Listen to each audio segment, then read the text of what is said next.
Hello, everybody.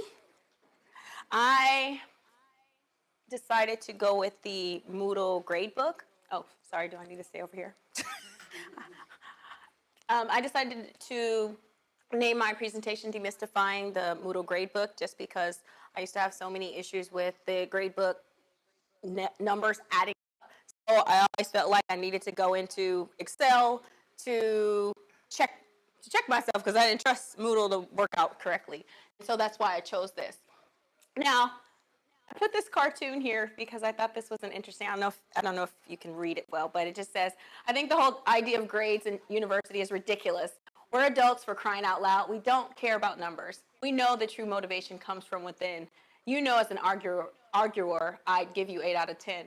Why only 8?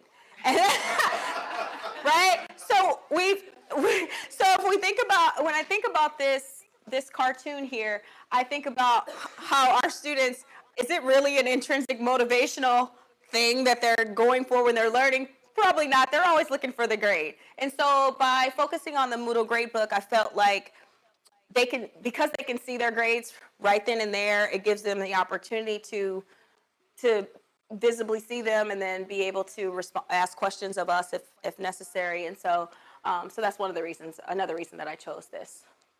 So as I told you, the type of technology used, Moodle gradebook. I use specifically the running totals piece of the gradebook as opposed to, I forgot the other one, but that Ray told me. But this is the one I used. What I liked is just giving students the opportunity to see their grades and know where they stand in the class. Like I said, just the grades weren't adding up, and I was always finding myself not trusting Moodle, and that's been a couple of years now. So finally, I feel a lot more comfortable about the grades or the scores adding up. All right, so I use Moodle in all of my classes, but the example that I'm going to provide is going to be Knies 15, so highlighted, and I'm in the process of finishing up that class this semester. And problem was trust, and this was my new friend, is the Moodle setting of natural, because that's new to Moodle this year or whatever in the new version. And so I hypothesized that this would resolve the issue, which it did. And Carl can kind of speak to this because I was bugging him about my Moodle numbers not adding up last year. And so by having this natural setting, it seemed to be of benefit and helpful for moving forward. So some learning objectives that I set for myself was identify resources to use the Moodle gradebook objectively, recognize the tools that I needed to set up for the gradebook, demonstrating the successful implementation of Moodle gradebook, assess the trustworthiness of the gradebook setup, and finally explain to peers what was learned during the development and implementation of the Moodle gradebook. So, resources, the notes from Tech Camp, getting that information and having a walkthrough with Ray and what she discussed during that time period really was helpful in terms of me setting up my gradebook. Moodle familiarity, I was already familiar with Moodle, so I used it. I've been using it, but like I said, that one sticking point was just I just couldn't get everything to add up. And then I guess a resource within myself was just to be willing to trust the system that it should be working. And so that's what I feel like I've done with this issue. And then of course I visited with Ray and Rob in order to figure out what I needed to do for my presentation, but then also just using them as a resource to make sure that I was doing everything correctly.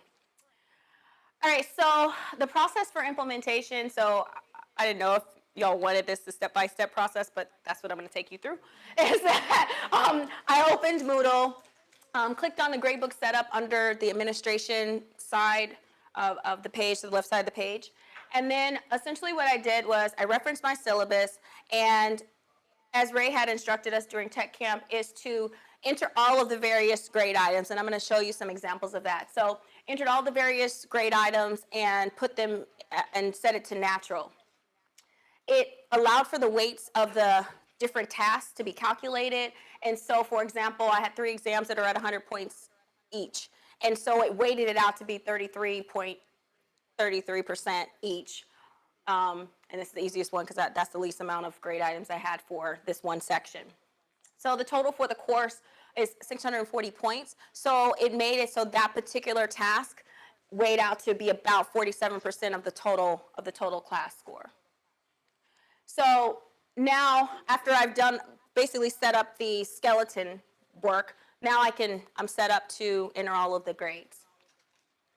So just to give you an example, so I pulled a couple of examples as a screenshot. So for Knies 15, typically there's 10 quizzes. So one of the things I found out is that if I set it up, because I always set up the categories and then put the grade items in there. And so because the quiz is an online quiz, I haven't set it up yet. So it'll be a little bit off. And so these weights should be 10 once I put that 10th quiz in there. So I did this for all of them. And again, so you can see where, for example, you can see where, so the project is worth around 23% of their total grade. And like I said, exams, that number will go up a little bit to that 47% once I add. I don't know if that makes sense, but it might. But anyway, it'll be about 46, 47%. Okay.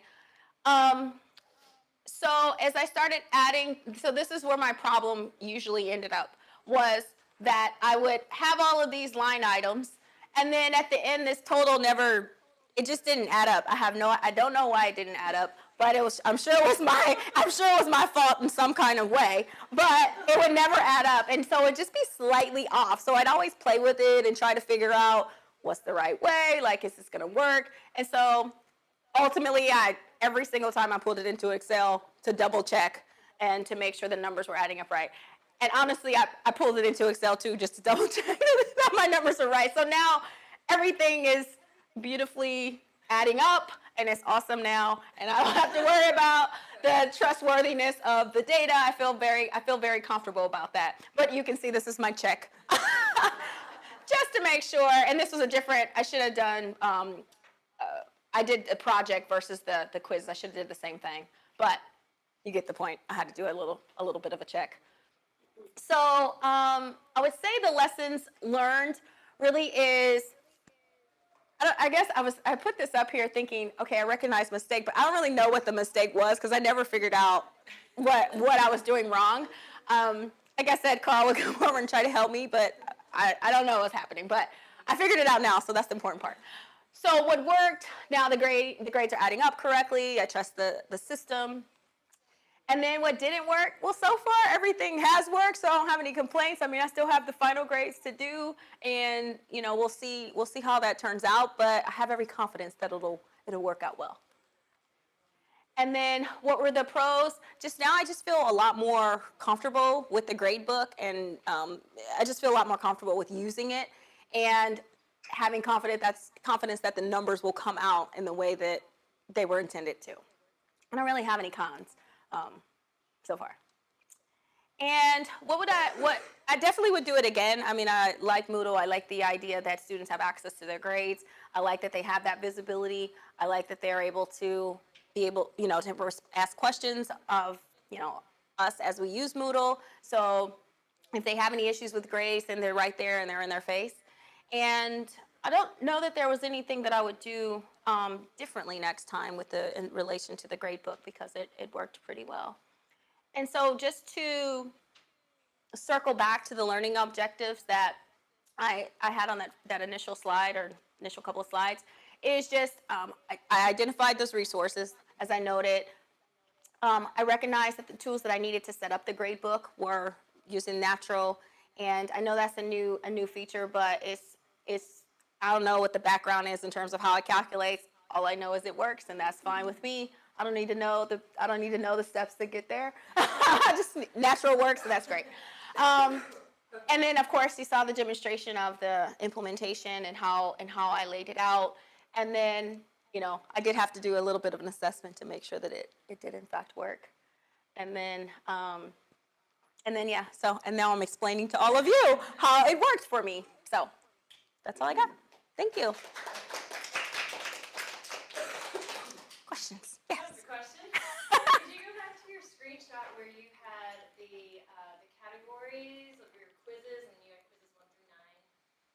This one? Or the one? One Or, more backup. Oh, one more backup. that Yeah, one. this one. Oops. So I'm trying to do exactly that. Okay. What I'm not seeing on mine is, so the category title is quizzes. And then you have a 13.74 weight. Mm-hmm. I don't have anything there, so I can't. So it's that natural setting that you have to position. I know I just did the screenshot, but if could I go into I can go into actual Moodle to see where you are because I don't know what the categories are on the side. But when you go into the gradebook setup and then you go into your categories, that initial, when you're setting it up, like at the bottom, there's a button that says, you know, I don't know, set up categories or set up line items or grade items. Yeah. So that category one, there should be a way that you can have a pull down menu and it says, I don't know what it says, but thank you.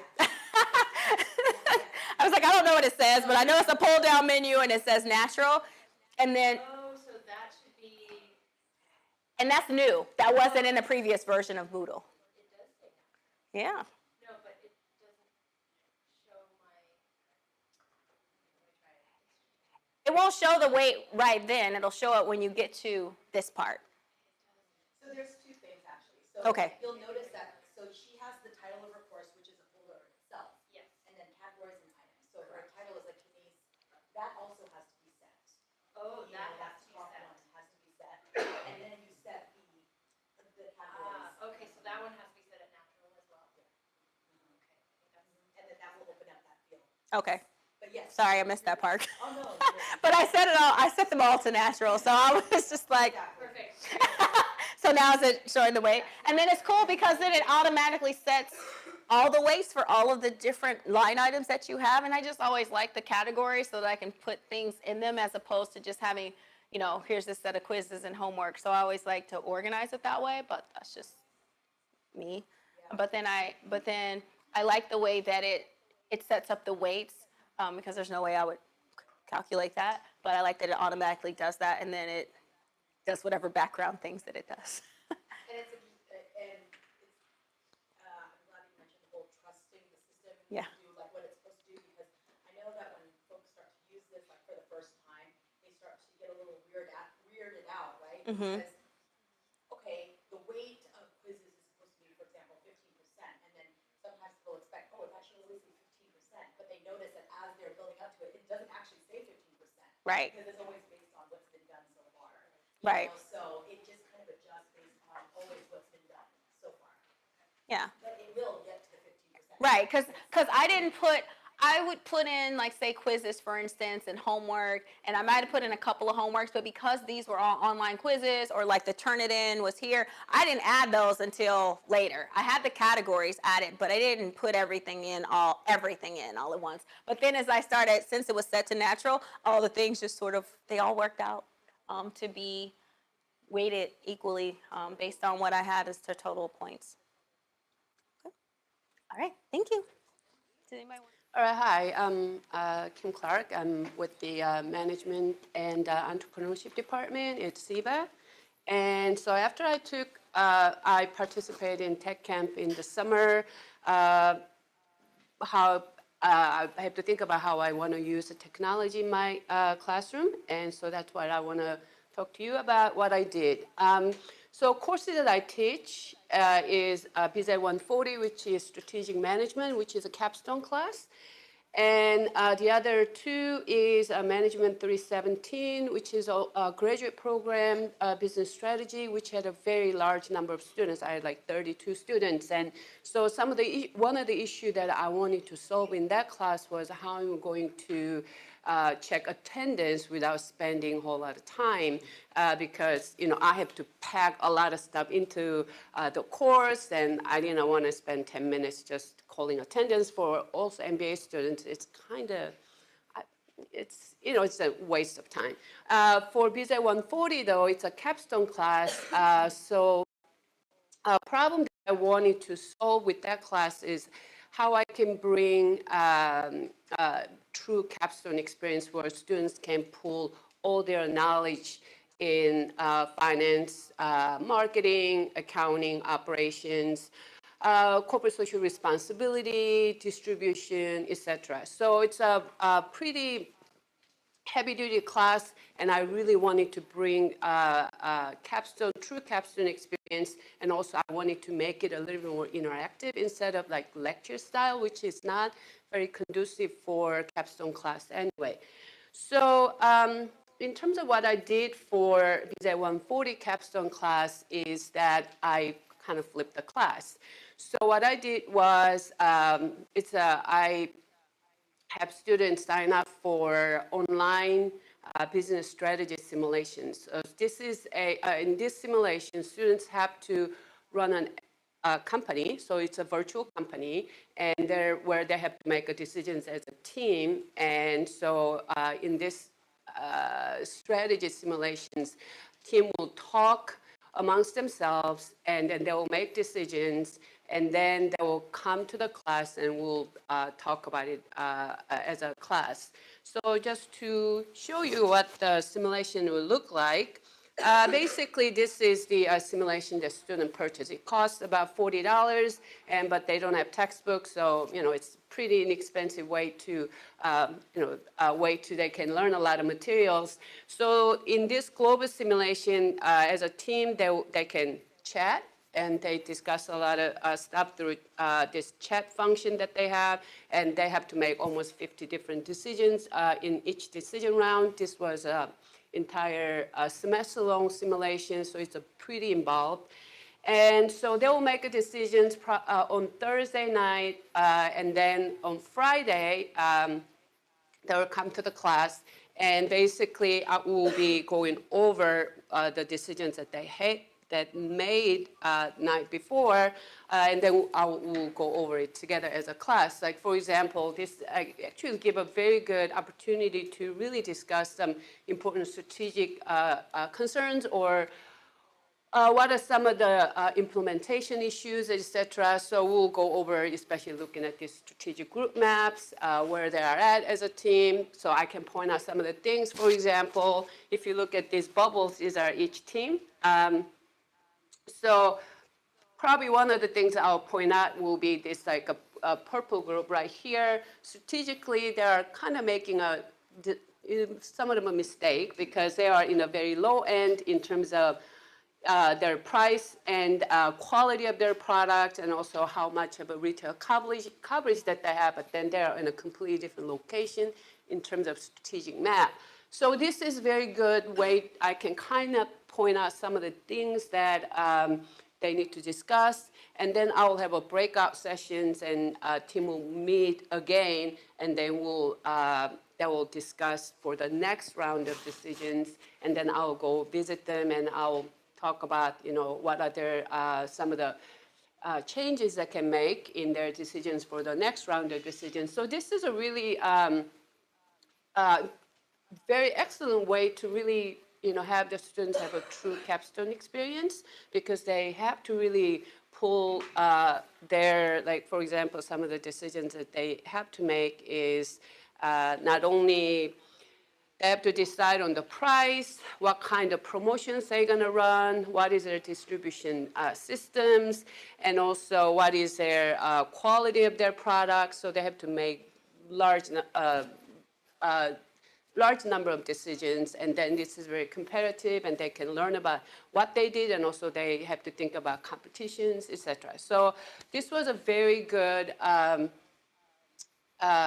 program. It worked really well in undergraduate program, because I was a little bit concerned. I have used this in a graduate program, but it wasn't in a way that, with the flipping the class format, they make their decisions, and that was it. I didn't have time to incorporate into the classroom hours, but this, for undergrad, I was able to do that. So which worked out really, really well as a learning tool also. And so, I mean, there are some weaknesses in this simulation itself, but something that I cannot do about. But in terms of setup, I think it worked out really, really well. I got really good response from students and how it was very helpful.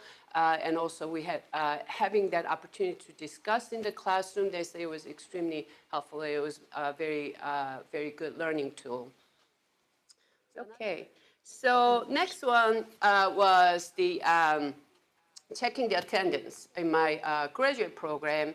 And I had, as I mentioned, I had 32 students, which is exceptionally large class.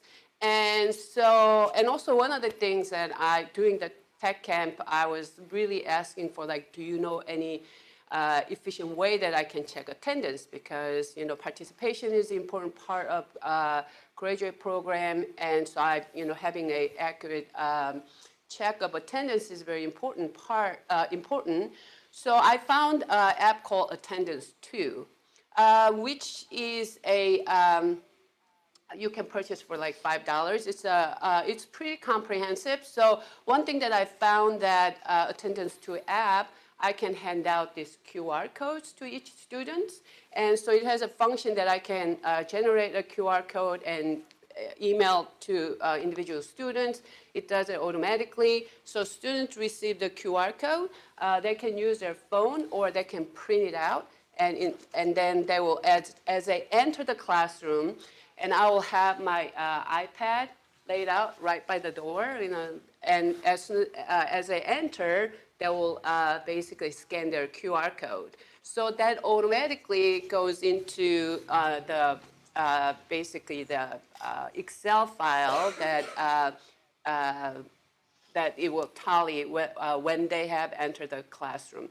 So the advantage of this program is that obviously it checks the attendance very efficiently, and also it generates a report, and also it has functions that I can send an email to students who've been maybe tardy too many times or like absent. And so there are quite a bit of functions that it comes with Attendance 2 app. So for me to build that app, I can import from my Excel file from Gale Express, and I can do this, but then we don't have photos, so I have to ask students whether I could take pictures of them, which was a little bit awkward. I'm like, I would walk around with the iPad, I was, can I take your pictures? And it was kind of, you know, I was a little bit awkward, but you know, some good support. Said, okay, sure, we'll do that. So then I can kind of check their attendance, and it was a pretty good program. It was very accurate, and also it timestamps the time that they enter the classroom. So I have a very strong evidence of, like, you know, when they enter the classroom, whether they have attended or not, and good way to communicate with students as well in terms of their attendance. Probably one of the weakness of this app, though, it doesn't have a desktop version, so it doesn't create. You know, I think I would have liked to have the desktop version as well, if it can create some sort of ecosystem that I can use desktop to check their.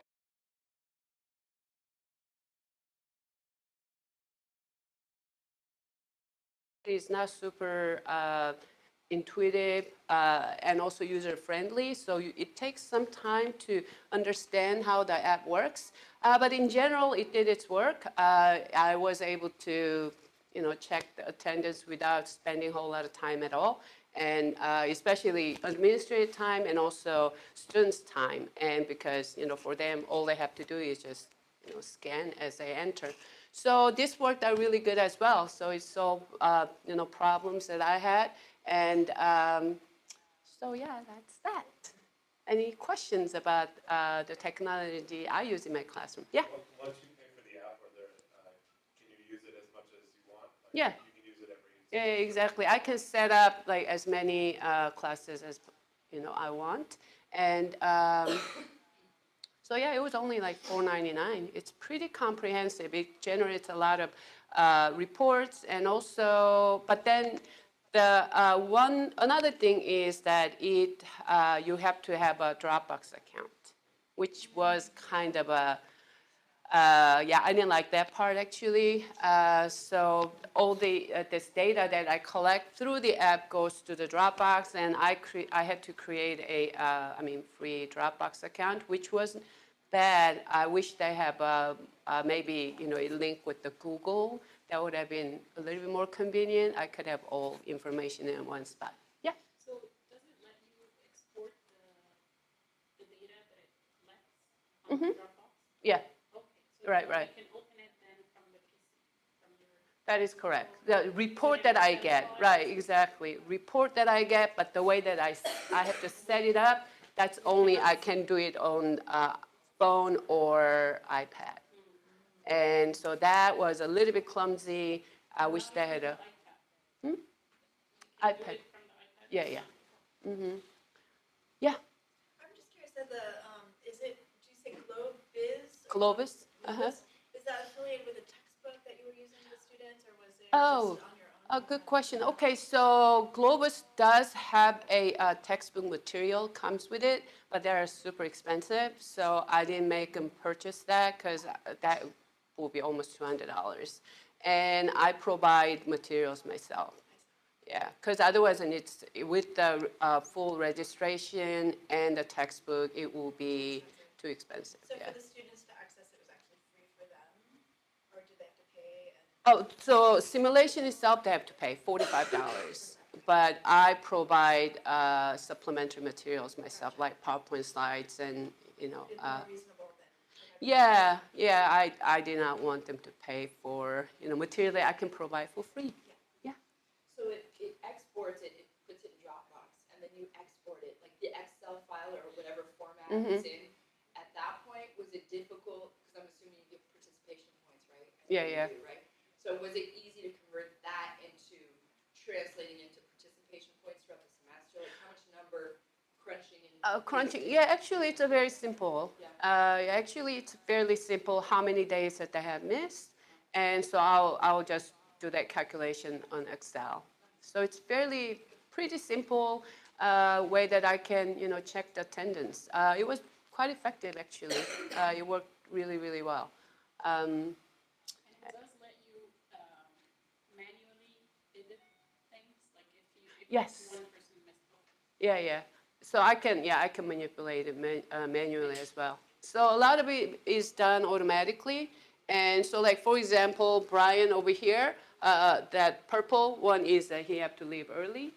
Well then, so I put that manually. And so then I will say, okay, this person left early that day. So it's a very, it's well designed, I think, but it's still evolving. There are some, interface issues, and it is, but in general, I think it works quite well. And I'll recommend people to use attendance app because, I think that's a time wasted in the classroom that can be done easily, and especially the QR code is extremely accurate. Students were at first, they were a little bit hesitant. I was like, how accurate is this? So I'm like, okay, let's check. So we checked it. It's actually very, very accurate. QR code is extremely accurate way to, have students sign in. And I don't have them sign out, but that it doesn't have the function, but if students leave early, I will have to enter it myself. Any other questions? Excellent. All right, thank you. It was very nice. So I guess for mine as the science person here, I'm going to be the least quantitative. There's not going to be any numbers. There's not going to be any fancy, really nice programs and stuff that are used. I like the grade book, and I like all the flipped classroom stuff. But for me, I think the issue that I've faced, and I know for many of you, we talked about this at Ed Tech Camp, was in science. Science is hard for a lot of people, right? And it's a lot of terms, and it's a lot of equations, and it's a lot of memorizing, and a lot of times it comes off as dry or funneling a massive amount of information down somebody's brain. And I was guilty of that. For the first couple years here, I really was. I gave too much, too fast, just wanting him to know all these cool things, and I'm very excited and slightly hyper. So So, and I got that time and time again, like very enthusiastic. We love it, love the material, but holy moly, it's just too much, too fast. So I thought, okay, I really have to find ways. And for me, I started jumping at all the technology options. And I did the hybrid Jan term with Barry. And so I've been learning all these different techniques, and it's not really just to learn the cool up-and-coming techniques. It's partly that. But really for me, my motive is to make science courses more interactive, more for me to kind of slow it down and inject some things that are more fun and more engaging. Because that was, I think my students are always engaged, but they're bombarded more than they are interactive and engaged. So I thought the more of these types of tools that I could insert in my lectures and in my labs, that it would increase student interaction and student learning, ultimately. So that's been my goal with a lot of these technologies. I just have a lot of pictures, really. I thought what I would do is kind of just demo how I do it in my classes instead of give you a bunch of words. That's another thing. In a lot of my classes, I'm trying to eliminate a lot of words and make it much more visual, right? More pictures, more animations, more. And so for this, I'm going to sort of do the same thing. I will, in lecture, what I do is I have big diagrams, and it's anatomy. So for most of the stuff that I'm going to show you, it's for human anatomy. So I teach human physiology, human anatomy, cellular molecular biology, and stem cell biology. And I have some neat Jan terms that I did, and I did the hybrid course where it was sort of a partial flip class, and that was the biology of sex, love, and attraction. So I have, all the easy topics. Fun, not so easy, that's supposed to be a joke. They're very sort of complicated, and there's a lot of material. It's chemistry, it's biology, it's physics, it's kind of everything. But I found in my little injections of the technology that student assessments and their comments, a lot of times they will make comments either to me or I'll see them, written up later, that they really liked the interactive activities and they liked the board, histology, draw, smart board functions that we did. So I know that those have come up a lot. So in lecture, usually what I'll do is I'll have at some point during the lecture, this is the human heart, like this is a frontal section of the human heart. Yeah, now it's going to do weird stuff, and I don't want it to flip. I guess I'll have to flip back and forward. So in lecture, how can I get it to draw now? Why is it not wanting? There we go. Okay. Yeah, I'm demonstrating smartboard, and I don't know how to use a smartboard. You see how this works? And a lot of times I have these little blunders with my students. They just laugh. They're like, okay, it's fine. So what I'll do is I'll pick like a different color. I'll do red or blue or something that stands out. And after I've already taught a little bit about the basic anatomy, I start gross at the big organ level, and then I usually take it down and I go to the microscopic level. So I give them like the bird's eye view, and then I narrow it in. So they've learned some general stuff, and then I'll kind of quiz them. I'll say, like, what's this chamber right here? What is this structure? If any of you guys know it, holler it out. Yes, well, you're a physiologist. So I will actually say, good job, Jan, excellent. Left atrium, okay? And then I'll go forward. Do you want to tell me what that valve is that separates the left atria from the left ventricle? Bicuspid. Yes. Good job, Robin. So, bicuspid, there's another name for this, though, and if anybody knows, there you go. Mitral. So, we got some physiologists here, right? So I'll go through and I'll sort of just do this whole thing, the semilunar valves, and anything that's labeled, I kind of fill it in. And in lecture, I don't really have students come up and do this. It's much more me sort of asking them and having them name it as we go, and they either belt it out like that or like they sort of raise their hand. I have a couple students that are a little more shy, so they raise their hand. But most of the students just kind of yell out the answer, and we kind of do it as a group. A lot of times what they'll do is they'll either take a picture of it or in their notes, because I give all PowerPoint slides ahead of time, they just fill it in, like as we're doing it. And so it's much more active learning than just passive listening to me. What I used to do, sort of just say all this stuff at them. We keep it more kind of interacting, and so they're writing and learning at the same time. So this is more for things that I do during lecture. And then I also do it in lab. And Roy actually helped us purchase. We got a whole bunch of microscopes. We have a few really nice cameras. And in my own research setup, I have a stereoscope and a camera. We have a similar one that we got down in one of our labs in Brousseau. So hooked up, oh yeah, and I have to remember to erase this. So usually I just do erase all. and it just gets rid of all of it so I can start fresh. So we have, I couldn't bring it here obviously, we have a microscope in our lab room where there's a scope and there's a camera on top, and I sort of MacGyvered it, took a little MacGyvering, took a little USB cable, funneled it around. Apparently the student instructor things are locked, so I don't even have privilege to like get back there.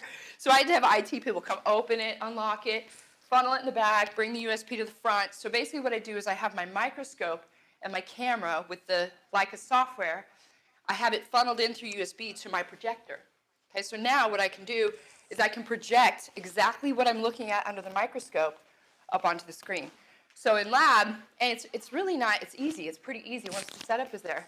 And in lab, in lecture I have about 30 students. In lab I have 16. So there's less students, and they're all grouped in like sets of 4. And we do a lot of interactive stuff. They're doing dissections, they're looking at models, they're looking in microscopes themselves and looking at all the slide work. So it's a lot of histology and it's a lot of gross anatomy work. So what I found is during lab, rather than just me going around and helping them all sort of in their small groups, I actually will take time either at the beginning or at the end of the lab to go through and put on some of those slides that I want them to see and do it more as a group. And they like that more because my group of students, this particular group of students that takes this human anatomy, they don't have a ton of science in their background. So they take the lower level biology and the lower level chem. So they are not really hardcore scientists as far as their background. And they get nervous, even when it comes to the microscope. I mean, we do a basics of how to operate the optics of a microscope and how to use it. And they just are very timid when it comes to that. Even looking, am I looking at the right thing? Is this what I'm supposed to be looking at? Is this, I don't even know. I'm like, no, you're way in the wrong area, but that's okay. Let's just bring it back right over here.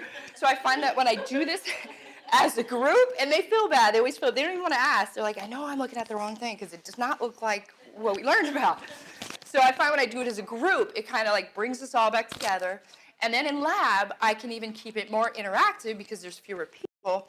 I can actually call them up, and I'll put them on the spot. I get to know them really well. By the second week of class, you know, I know all their names. I can humiliate them. No, I'm just kidding. I can say, okay, Derek, you know this. Come on up. It looks like you're about to say it. And he's like, no, really, I was just scratching my head. But that's enough for me, so come on up. And I make them actually, like, write the answers in. And if they don't know, like, their friends help them. And so they have to sort of write all of the labels in.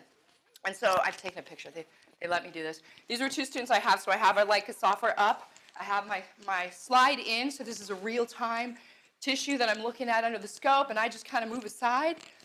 And then I ask them, okay, what tissue is this? And then if they know, and some are like, oh, I know what it is, I know. I have them come up, and they fill in. You know, I circle things, or I put little arrows, and I have them fill in the arrows, what the labels are. And the nice thing is, they have to do it, and their peers are watching. They're all doing it. It slows things down. We do it as a group. And then what I'll do is sometimes I'll just fill in some things they missed, or I'll correct some things, or I'll stop them as they're doing it. We'll erase it and do it again. And then when it's done, we have a marked up giant image. This is like a huge projected slide, you know, that you normally look at these little images of, but it's up on the board so huge. And then I have what I call the anatomy paparazzi. They all fly up with their cell phones. And I like duck out of the way, and then they take their pictures, and then they have there's that Google where you could share images real easy. I don't even know what it is, but some have phones where they just go, deke. So they take the image, and then they deke cell phones, and then they all have the image. I'm like, so I know, I'll admit, that there is a fancy function in here in Smartboard. I'm using a sliver of the capacity of this program. I realize that. But it's quick and dirty, and it's easy for me, and it gets it done. Now, I could save these. Like, after we chalk them up, I could save them, download them, email them out to everybody, but I'm not going to do that. That's going to take me an hour. And sometimes we do a dozen images back to back, just back to back. So I just tell them, okay, anatomy paparazzi, do your thing. There we go. So I'm a big proponent of cell phones and iPads and stuff in the classroom, especially when they're not using them for other stuff, but they're using them for this and learning and keeping the information. So that was my students actually doing that. I just want to show that part. So what I would do in lab is I'll pull up this big, and that's the thing is you don't have to have the fancy scope and camera, and you don't have to do real live imaging of stuff. You can actually just have downloaded images, or this is taken from McKenna, one of my previous anatomy students, fantastic student. She gave me all these images she was so proud of, which I will mention, this is another sort of technology in the class I've been doing for the last several years, and that is using your simple cell phone to actually take pictures of the specimens through the oculars and microscope.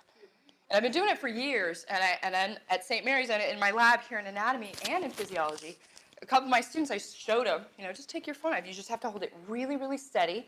You put the camera right in the middle of the ocular, and you sort of, once you get a little flash circle of light, and it's lined up just perfect, like she'll get it just perfect, you click real fast.